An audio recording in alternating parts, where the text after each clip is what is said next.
The show must go on for two of Squid Game's finest as they trade deadly games for deadly zombies. And All of Us Are Dead Season 2. Welcome back, guys, to Fog Entertainment. We have two Squid Game characters making the jump from one show to another. We've got Kim Seion and Ro Jae-won making their All of Us Are Dead Season 2 debuts later this year. Season 2 is going to come out at the end of 2026, and I could go on a rant here about how it just takes so long now for shows to produce a second season. I find it very frustrating. In fact, you know what, I will go on a bit of a mini rant because it's so annoying. You literally do have to rewatch the show again in order to just remember what happened. It's not like shows that, for example, The Walking Dead, right?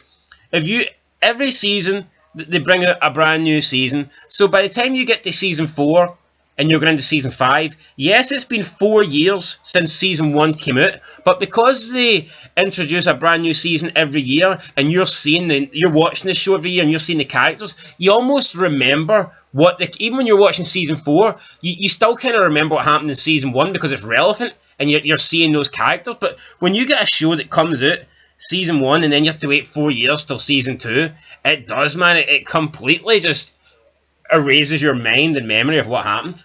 Look at Wednesday, 3 years between it for 8 episodes? To me, that's garbage. It is garbage. I mean, you're looking at what's that dragon show? House of the Dragon, Last of Us. It's all shite. But anyway, enough about that rant. So, let's talk about the two characters here that are joining the cast. So they were in Squid Game. Seion played Young Mi. She was in Squid Game, died in season 2, and Jae-won played Nam-ju, who was in season 2 and season 3, and finally died in the bridge game, which I think was called Skipping Rope. So, yeah, let's talk first about this Seion character here, or the actress that played Young Mi. Honestly, I think one of the most forgettable characters in the entire season 2 and season 3. Well, she didn't make it to season 3, but the entirety of season 2. I mean, the biggest impact she had in the whole show, the whole season, was the fact that the trans character took her death so bad. Other than that, though, I cannot think of one real memorable moment that this person had. No, me neither. I mean, that moment you're on about's probably the one bang on the money that you can remember to go to. In Mingo, when she doesn't make it in the room and then she dies. Other than that, I can't recall one scene. I can't recall a particular quote. I can't recall any actions from her. It was just, to me, it was a nothing character. I think it was a background character with a name. She was used as a plot purpose just to fulfill an ongoing beef. I mean, pretty much. It was just, here, we're going to give this character a name so that when they die, we can pretend it has an effect on someone. But other than that, I mean, that's it. Come on, people. That's all it was. It wasn't a good character. It wasn't a memorable character. Probably as memorable as the VIPs. And they weren't very memorable.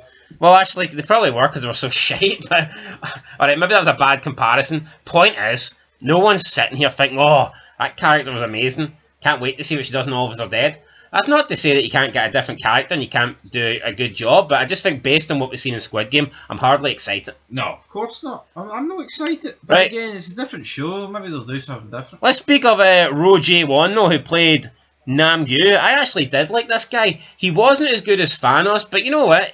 He was a decent replacement. I think he takes the role of Thanos in season 3. Gets his drugs stolen, though. It's downhill from there. Gets tricked by, what's his name? What's the other guy called? The wee guy? Yosi, the wee kid. Mio. Whatever he was called anyway. Mio. And he becomes the first death of the skipping rope game where he manages to make it into the middle to pick up his drug container, but there's none left in the box, and then he just gets wiped out by the rope, which was a pretty cool death. But yeah, no, I think this guy was certainly, out of these two, I think he was by far the better character in Squid Game. Can we agree with that? I'll agree with that every day of the week.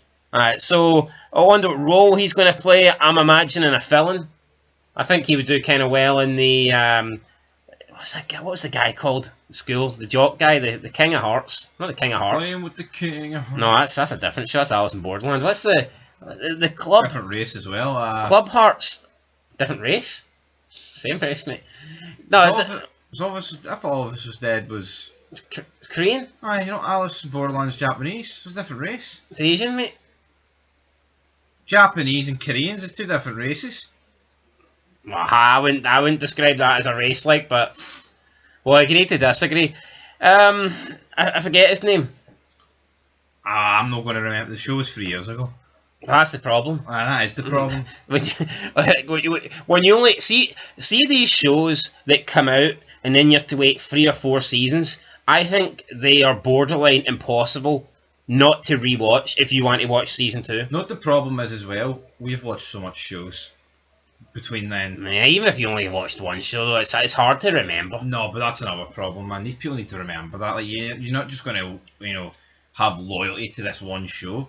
I mean, how many TV shows we've watched since we watched All of Us Are Dead season 1? I mean, how many seasons? I mean, hundreds of seasons I've watched since then. Of course you're going to forget their fucking names.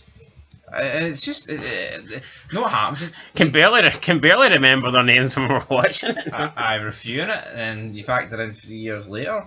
That is another problem in itself, but I don't like this trend that TV shows are going down, man. It's getting very lazy. Maybe that's the world that we live in. Unless it's Dexter. These shows just seem to drop the ball. Genome, that was the guy there, the guy that got infected, but I'm glad you got that. Yeah, the bully. Your mind they definitely didn't check out the Wikipedia page. I couldn't have done that. But the guy that got infected but didn't truly turn into a zombie, so he was like half and half and kind of became invincible. Bit like the T-1000, I guess, but shiter. Aye. Alright, shiter. Anyway, I think that's the kind of role that we could see this J1 get. Seems like that would fit him, a bully type zombie personality. Aye. Anyway, there you go, guys. That's your news. That's your whack. Coming out soon. I say soon, late 2025. So we'll see. Probably get pushed back to 2026. Let's not kid ourselves. That's no right, man. Because at this point, if they haven't even finished filming yet, what's the chances? And another thing about it is with these shows, they just upload it in bulk. Which I think makes it worse. Yes. At least give us one episode a week. And then, because, yeah, I mean, see, if you keep somebody waiting 4 years, that's shite. But at least if you release 12 episodes over a weekly period, that's 3 months. That's 3 months you've got to watching it. You release all episodes, someone can binge watch that in a weekend, and then before you know it, it's all over. Yeah, so it's a long wait for a short period of time. Anyway, that's it, guys. Let us know your thoughts down below. Which of these two characters are you looking forward to seeing the most? For me, it's definitely J1 who played Namju, but we'll find out. Yeah, who knows? Maybe they'll both be good, maybe they'll both be shit. 2025, end of the year, is coming. Till then, though, peace.